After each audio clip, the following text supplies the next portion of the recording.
Assalamu alaikum warahmatullahi wabarakatuh. Okay, this is going to be our first installment of the news review that will be exclusively for members. So, first of all, welcome to all of the Middle Nation compatriots and counselors and commissioners. Jazakallah khair, thank you for joining.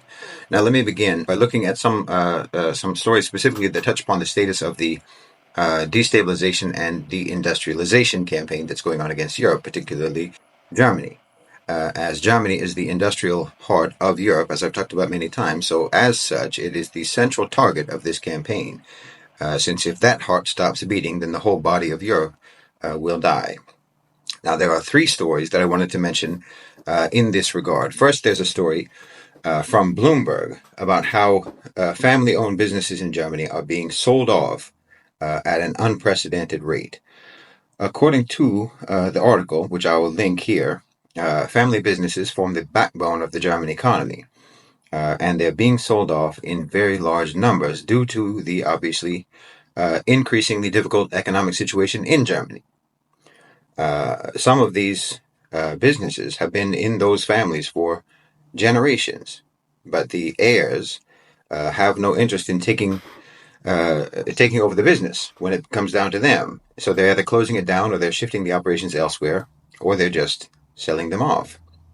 Now, if you're familiar with my content, you'll know that I've been covering this for quite some time, for 2 years. I've been talking about it since the start of the Ukraine war and the sanctions against Russia. So you know that I've talked about how factories are closing in Germany, how many corporate headquarters are moving from Germany to the United States, how bankruptcies are skyrocketing in Germany, on and on. The country is facing a recession, and there's no light at the end of the tunnel. Now, obviously, when a family-owned business gets sold off, it means someone's buying it.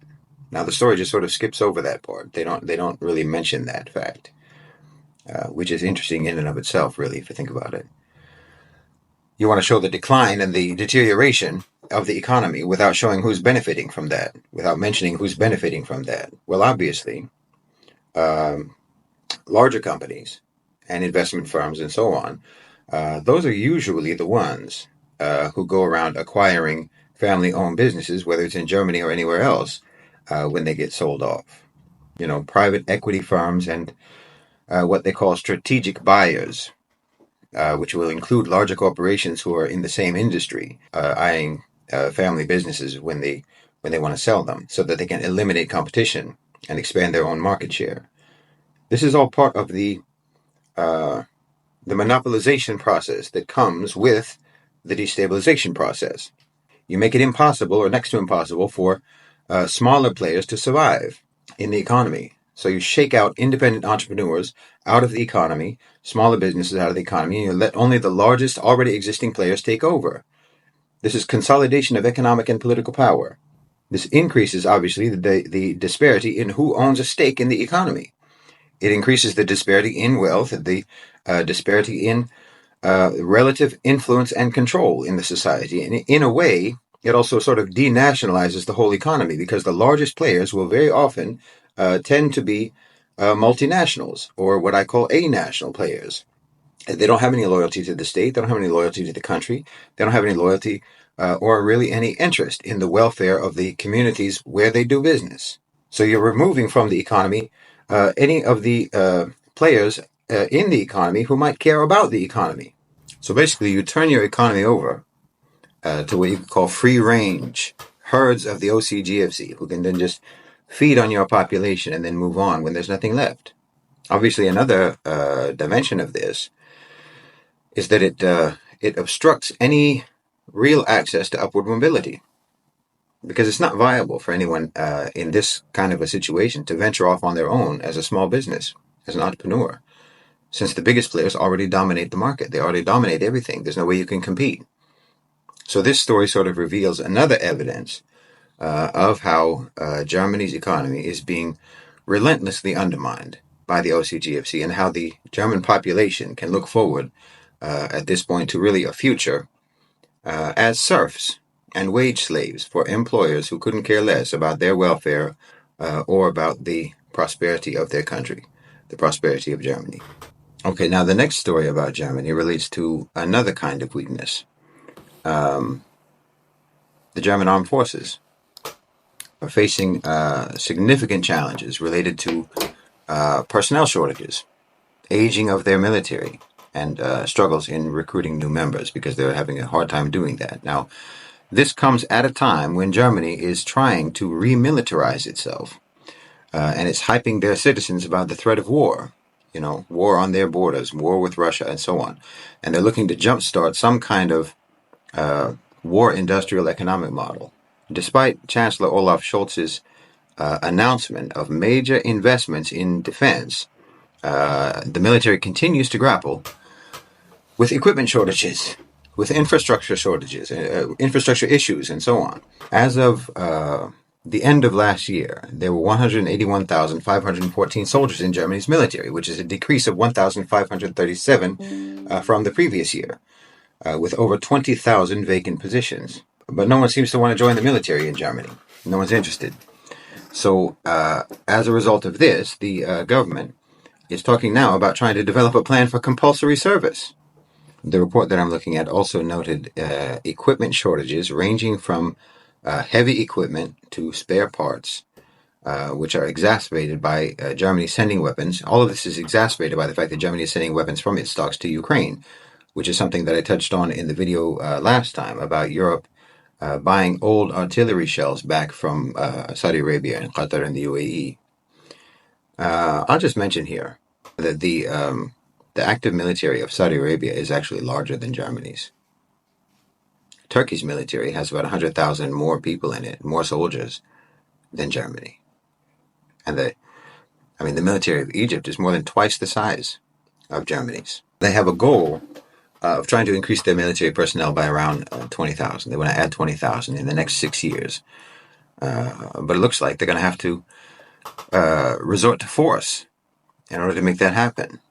Now, how can you possibly convince people to accept mandatory military service, conscription, when they don't want to do it? They don't want to join the military. But one way is to eliminate other viable options for material survival in your country, which connects to the last story and what I've been talking about. The overall plummeting economic situation in Germany. I mean, I've talked many times about how Europe is likely to become a conflict zone. And it's not unimaginable that Germany could become involved in some sort of military strife, some sort of military conflict over the next few years, whether that's, against Russia or against some smaller country or, maybe even against Poland. And it's also worth considering that it's just as likely that civil unrest will erupt in Germany. And the military might primarily be used just to suppress the population. But with fewer than 200,000 soldiers, I think this would be fairly hard to manage. So again, the situation in Germany is not looking good. And that's by design. Now with the next story, I'm going to transition a little bit or contrast a little bit between Germany and our part of the world. This time, let's talk about cars. The once renowned German car industry is in serious decline, with car manufacturing struggling to adapt to new technologies like electric vehicles. Obviously, this isn't the only factor. All manufacturing sectors in Germany are in decline, to be honest, and barely surviving, at least partially due to the artificially inflated price of energy because of the sanctions against Russia. So everyone is struggling. But since the German economy has traditionally been able to, they've been able to count on the automotive industry, this is obviously severely impacting the overall economy. Germany's global car production peaked over half a decade ago rather, and their domestic vehicle production has been declining for at least the last decade. The fanatical Greens Party and the disproportionate influence of environmentalist zealots in Germany has taken its toll on business, on the industries. The inability of German car manufacturers to make significant advancements in electric vehicles compared to competitors like Tesla or some Asian manufacturers have added to the German car industry's struggles, as the government is increasingly restrictive about sales and ownership of fossil fuel reliant cars. So the political cause of climate hysteria which is distinct from the genuine scientific concerns about the environment. The political cause is crippling Germany's manufacturing sectors, and subsequently it's hobbling the whole economy. On the other hand, this is where I wanted to pivot. On the other hand, in Mali, there's an entrepreneur who's launched a taxi company with 100 electric cars that he made, showcasing a shift towards sustainable transportation solutions in Mali. This initiative reflects a growing trend towards electric vehicles and environmentally friendly practices in the transportation sector in Africa. While German car manufacturers are facing challenges in trying to adapt to new technologies and market demands, initiatives like the one in Mali demonstrate a move towards embracing electric vehicles and sustainable practices in the automotive industry in the global south. Now, this entrepreneur is from Mali. His company is in Mali. The technology was developed in Mali. And he's going to open up a manufacturing plant in Mali to produce these cars, all solar powered, which is much more viable, of course, in Africa than it is in Germany or Europe generally, for obvious reasons. This is an outstanding example, in my opinion, of economic sovereignty. The entire project is Malian, from Malayans, by Malayans, and for Malayans, and even looking to expand into the export market. So while the German car industry is grappling with declining manufacturing and declining sales and challenges in trying to transition into electric vehicles, initiatives like the launch of this electric taxi company in Mali highlights the global shift that I keep talking about. It's not only a shift in the global economy, but it's a shift in knowledge. It's a shift in skills. It's a shift in innovation and talent. And take note of the fact that the first thing that this Malian entrepreneur did with his electric vehicles, with his technology, was not to sell them commercially, but to mobilize them for essentially public transport, which is what anyone should be doing, if they are genuinely interested in trying to help the environment. So in this way, Mali is even leading the way in that aspect of, sustainable business practices and so on. Because obviously it's better if you can have more robust public transportation than for everyone to have cars, even if they're electric. Because, even electric cars obviously are damaging to the environment specifically in the process by which they're made. So, mashallah, this is a really good initiative, and it's very impressive, and it's a nice contrast to what's happening in Europe. Now, the next story comes from the same region as Mali, in Niger. I'm going to talk about this story mostly because I want to talk about why the Muslim world and the global south generally is preferring to partner with China as opposed to partnering with the West.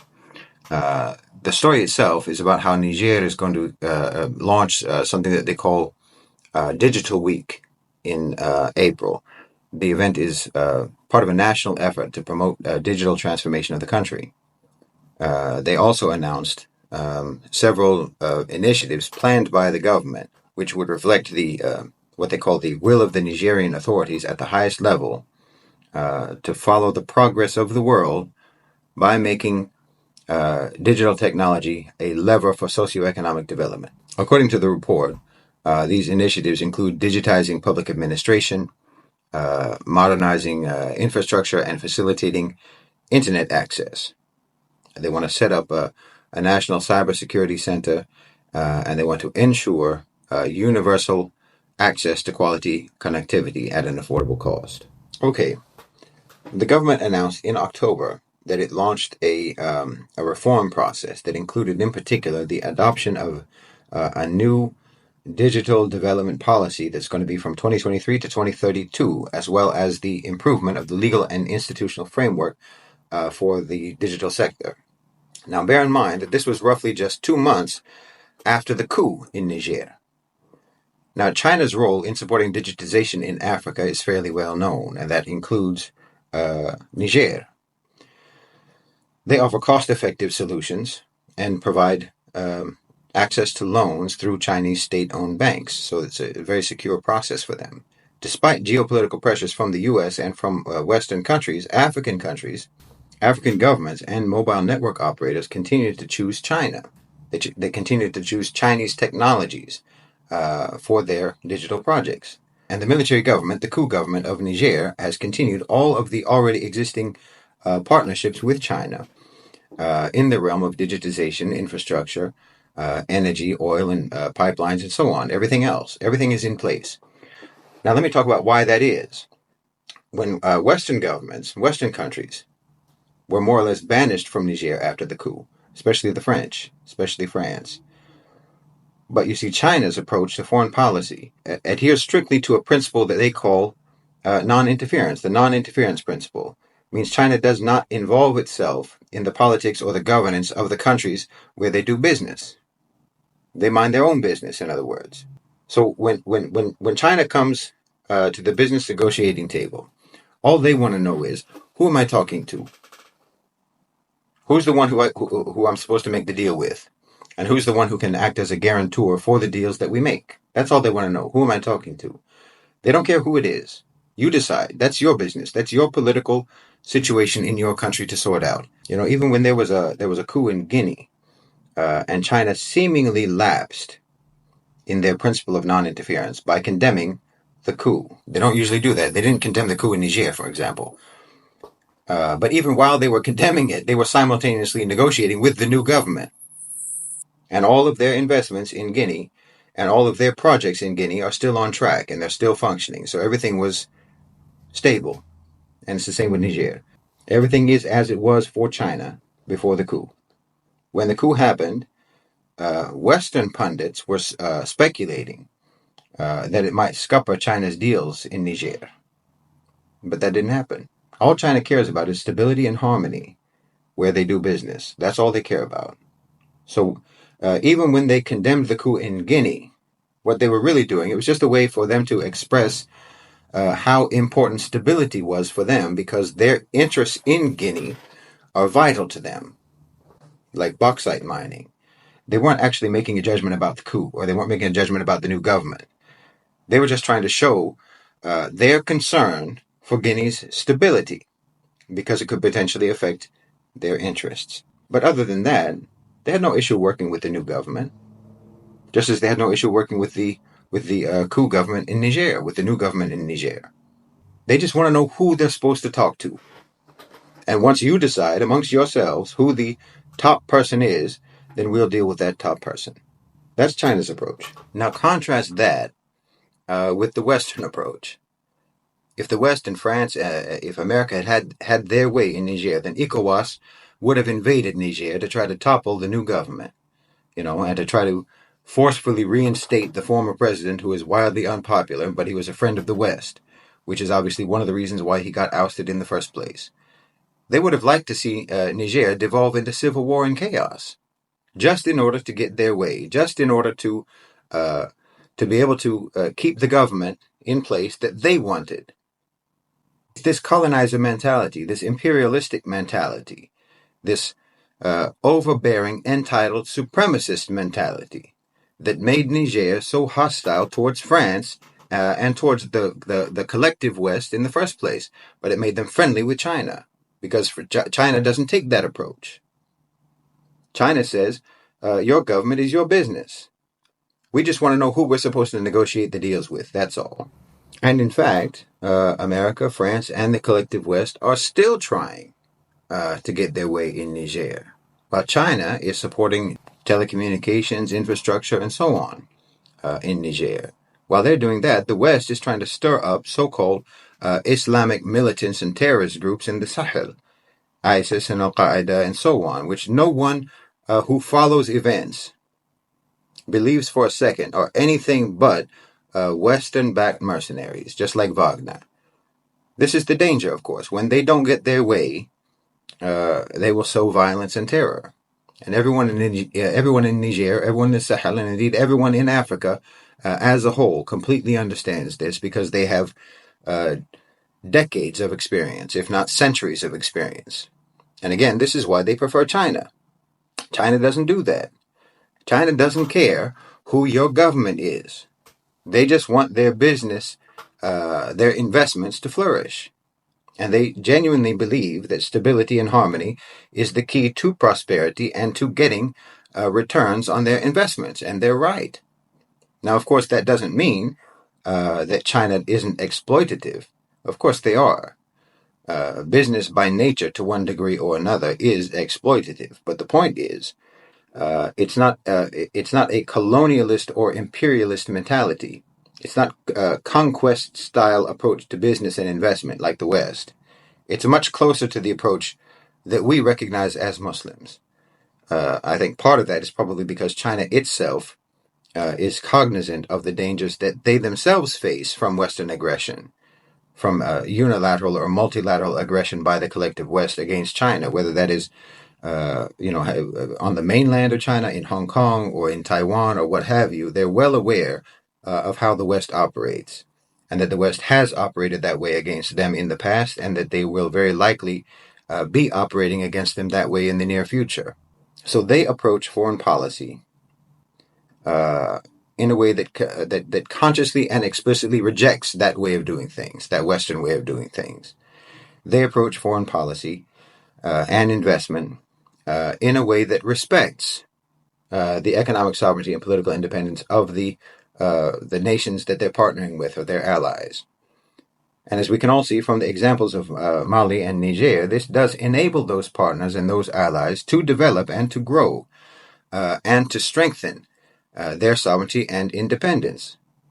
So again, it's not difficult to understand why Muslim countries and why countries in the global south and countries in Africa are preferring to deal with China as opposed to dealing with America and the collective West. I know people in the West will always say, well, everybody's the same. It doesn't matter. If you replace America with China, it's going to be just as bad. No, you are uniquely oppressive. You are uniquely tyrannical. You are uniquely imperialistic and colonialistic in your thinking, and you seem to be incurable from that. So, okay, these are some of the stories, the news stories that caught my attention over the last few days. Inshallah, you found it informative and useful.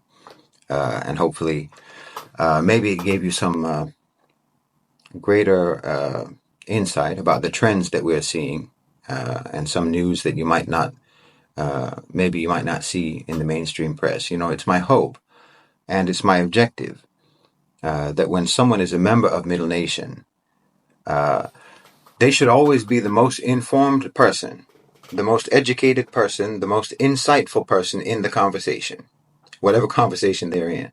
And that anyone that you interact with, if you're a Middle Nation member, anyone that you interact with should leave their interaction with you knowing more than they did before and with a greater understanding than they had before, whether they're Muslim or whether they're non-Muslim, whether they are living in the Muslim world, living in the global south, or living in the West. It doesn't matter. When they interact with a Middle Nation member, they should benefit from that intellectually. Middle Nation members should be the people who other people turn to for information and for getting a balanced, objective, and accurate perspective on the news and on events that are happening in the world. And that's exactly why we started the membership program, and why the content being produced exclusively for members will tend to be of a somewhat more detailed and hopefully more informative nature, inshallah. So, barakallahu fikum, jazakum Allahu khairan, wa assalamu alaikum wa rahmatullahi wa barakatuh.